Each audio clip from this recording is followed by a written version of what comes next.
Now it's time to build the keyboard stand, and this is a curved heavy-duty keyboard stand. And what I mean by heavy-duty is that this thing will hold an aircraft carrier. I'm gonna make this so that it will fit an 88-key keyboard that's about 60 pounds, and that's really heavy for most keyboard players to use. But if you're using like a Phantom G8 or something along like that, I mean, you need something that's going to be strong. But this thing is a tank, and it's not that big, and can break down into smaller pieces very easily and very quickly. The first thing we got to do is we got to build the front assembly, the T-leg assembly, which is basically the support system for the entire stand.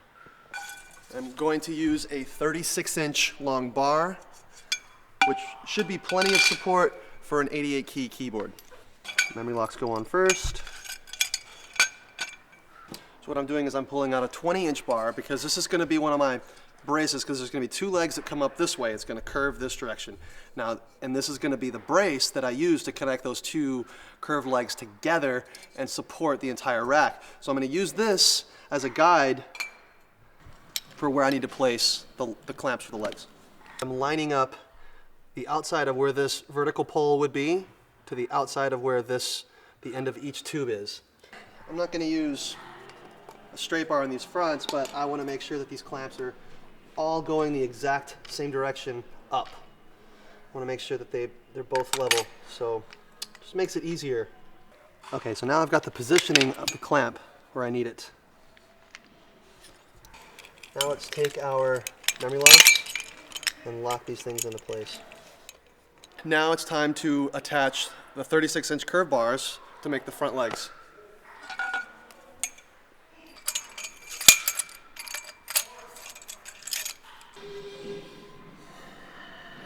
Now, I'm not 100% sure if this is perfectly aligned coming straight back. It might be torqued this way or that way, just a smidge, and same thing with this. So what you do to check that is you put the bar up here.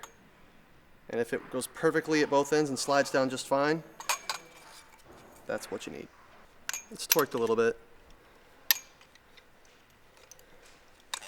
See the difference right here? So that means these bars are torqued in a little bit because it's a little bit closer diameter, a closer distance at the top than it is at the bottom. Let's add the support legs because it's supposed to come back like this. The keyboard's going to sit right here. So now we need to add the support legs right here off this to counter it. Otherwise it's going to fall down, and that's no good. So I'm going to raise this back up because, once again, I'm premature. Don't make fun. I know you guys are thinking. I'm going to take a 24-inch curve bar. I'm going to connect it directly to this. Now what's cool about this is that this rack becomes height adjustable. So the further I push this leg down, the higher the rack goes. The further up on the bar it comes, the lower the rack goes. So essentially you can have this for someone that actually wants to sit down and play, pretty much, or someone that's like 6'2", like myself, who wants to stand up and play. These little rubber rack feet, the rounds, you just fit them right over the end. Keeps anything from slipping or whatnot. Plus it saves your floor. If you're putting this on like a hardwood floor, it's not going to scar up your floor.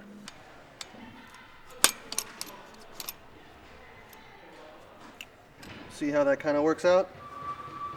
That holds the entire rack up. I can just lower this. Ooh.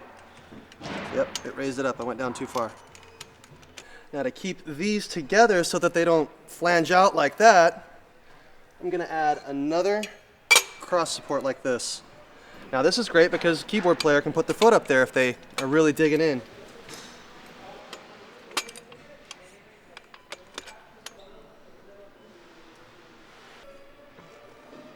Now I'm going to slide the cross support down for the front legs, so now I can attach the actual top bar for the keyboard. Got two memory locks at the top. Get that out of the way.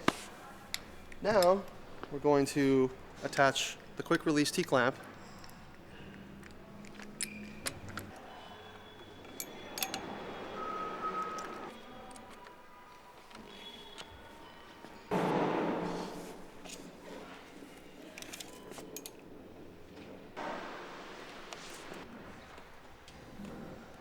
So now the base is completely done.